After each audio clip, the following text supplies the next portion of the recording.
Hello, this is José Miguel Manzano from University of Jaén. Today I will talk about how to construct compact surfaces with constant mean curvature in S2 cross R. This talk is based on the 3 joint papers with Francisco Torralbo from University of Granada that you can see here.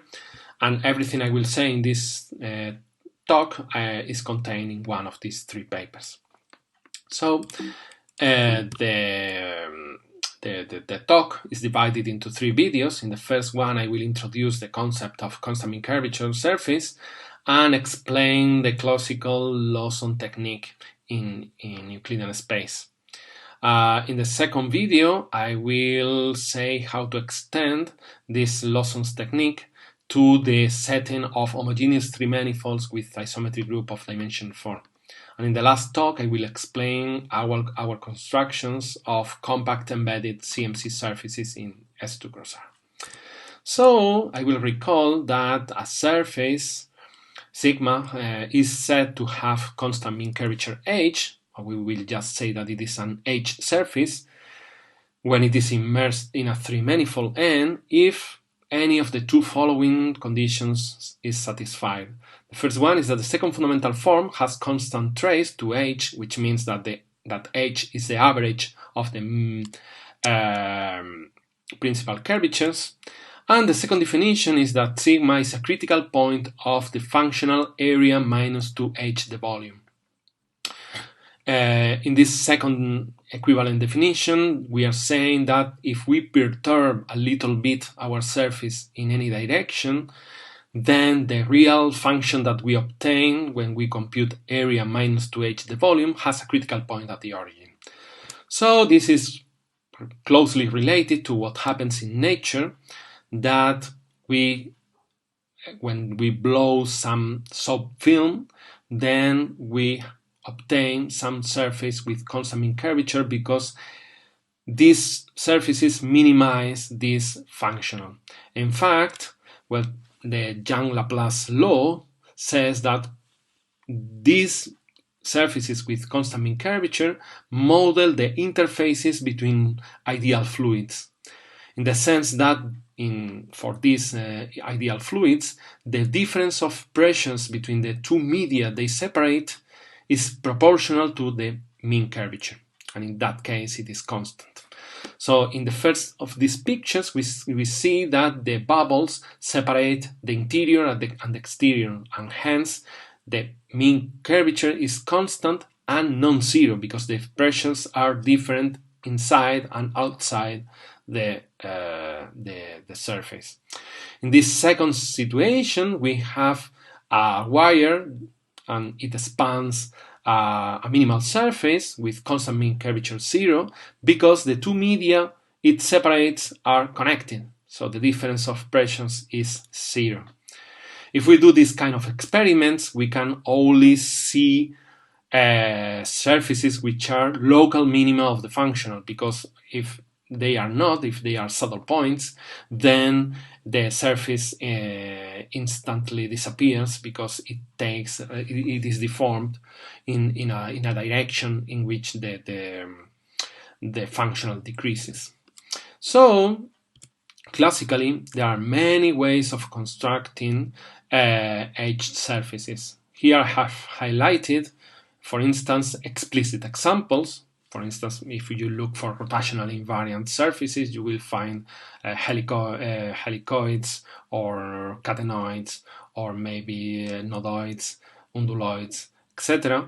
Then representation formulas based on conformal properties of the surface, like the Weierstrass representation. Also the associate families and dualities that I will explain in this talk. The plateau problem, which is related to this wire in soap film, so a surface that spans some boundary. Also the isoperimetric problem that we can see in the picture above, that we are looking for a global minimizer of the area for a given enclosed volume. Also Jenkins-Serrin problem, which is an improper plateau problem. The Orlin problems, in which we fix the normal direction along a curve. Or maybe some PD techniques like the singularization or perturbation techniques. But in our case, we will focus on this associate family, and in particular, I would like to explain in more detail the isometric conjugation given by Lawson that relates isometrically minimal surfaces in the round 3 sphere, and surfaces with constant mean curvature 1 in Euclidean space R3. So this gives rise to a very fruitful technique for constructing CMC surfaces by starting with minimal surfaces in S3.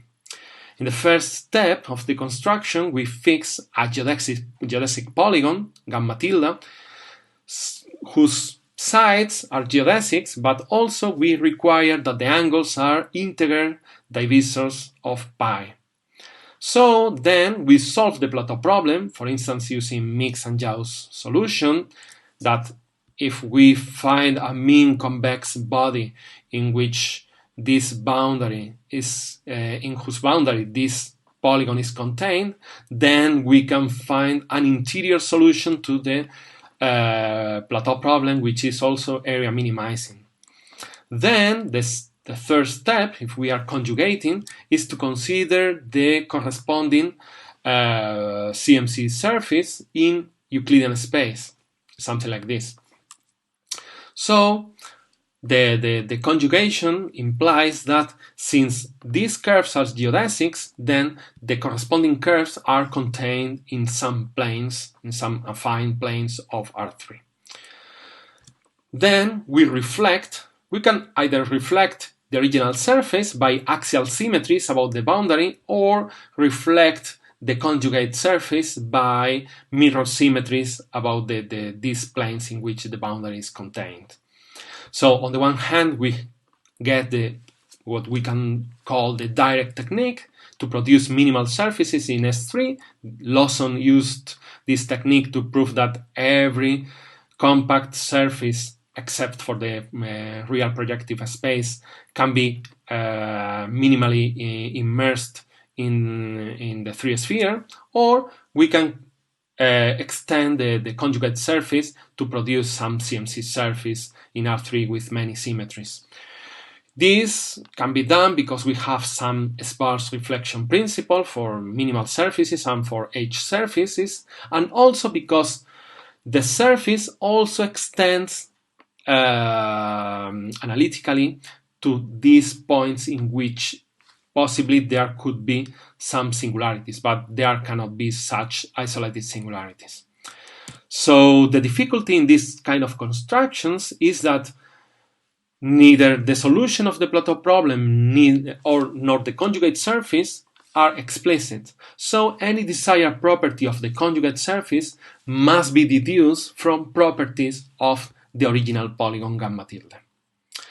I would like to remark here that I will call tilde all the original minimal surfaces throughout the talk, and without tilde the conjugate ones, because I'm more interested in the conjugate surfaces. An example of this construction is the original idea by Lawson to produce CMC surfaces in R3, which are doubly periodic. And this picture is taken from his paper, that he produces a surface like this, where he can prescribe these two angles somehow.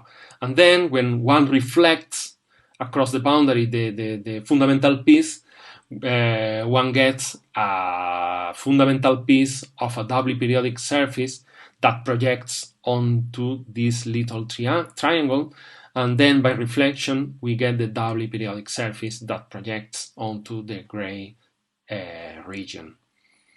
Okay, so now I would like to explain what I will obtain in this at the end of the third video. And now I will focus on the case of constant mean curvature surfaces in S2 cross R, the product of the 2 sphere and the real line. In the first, to begin with, I will restrict, because this is my principal interest, I will restrict to compact embedded H surfaces. And by means of Alexandrov reflection principle, by the moving plane technique, we can see that any compact embedded edge surface in M2 cross R is a bigraph over some domain of the base M.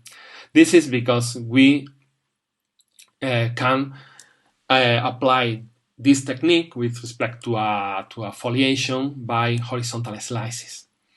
And here a bigraph means that the surface is connected and symmetric with respect to some horizontal slice M cross T naught. So this is very well known that the Alexandrov reflection principle implies that any compact embedded edge surface in R3 or in the product of the hyperbolic plane and the real line must be a rotational sphere. This is the so-called Alexandrov problem in these spaces. But in the case of S2 cross R, we shall see that there are many compact embedded edge surfaces, which of course they are not rotational edge spheres. In fact, in the minimal case, h equals 0 is not that interesting because the only compact minimal surfaces are the horizontal slices. And this is because of the maximum principle, again with respect to the foliation by minimal horizontal slices. Also, for any h bigger than 0, Pedrosa and Ritoré classified rotationally invariant examples, and they found that for any h bigger than 0, there are rotationally invariant h spheres and rotationally invariant h tori. So, in the case of h spheres, we have something like this picture. Here in the horizontal direction, I have represented the factor S2, and this is the intersection of the sphere and a vertical plane. Here in the vertical direction, we have the factor R, and we see that this profile of spheres, the maximum height goes up, up, up, and then it starts decreasing. Whereas the horizontal length goes further until it reaches the maximum length pi. So, if we represent this kind of spheres, then we find that for some value, which is h equal to 1/2, we get that the horizontal length is exactly pi over 2. And this means that if I represent such a 1/2 sphere in this model, where here I have S2 and going from the origin to the infinity the factor R, then I can place in S2 cross R two 1/2 spheres which are tangent along one equator. So this is a very particular situation that only occurs in S2 cross R, and this implies that the value h equal to 1/2 will be very important, will play a very important role in our constructions of compact embedded CMC surfaces. On the one hand, if we go a little bit further and we make h less than 1/2, which means that the sphere is bigger than this sphere I have depicted here, then the complement of the domain over which the sphere is a bigraph is a convex disk. So I proved in my PhD thesis that if h is less than 1/2 and bigger than 0, then the complement of the domain of any compact h bigraph in S2 cross R of genus G consists of G plus 1, because of the topology, convex disks. So this convexity comes in handy when one looks for embeddedness. And then Torralbo and I proved that in this range of mean curvature, for any genus G, we can find at least one compact embedded edge surface with this genus and dihedral symmetry. Later on, we will see a picture of this kind of surfaces. On the other hand, in our more recent preprint, we tackle the case h bigger than 1/2, and we find finitely many, for each h, finitely many embedded h tori also with dihedral symmetry in S2 cross R. So here the most important objective, from my point of view, is the embeddedness. And well, there remain some open questions, which are the following. Are there more embedded H tori in S2 cross R, apart from these embedded tori and the rotational invariant ones? Second question is, are there compact embedded H surfaces in S2 cross R with arbitrary genus if H is bigger than or equal to 1/2? Well, this, up to my knowledge, they are open questions nowadays. So this is the end of the first part of the talk.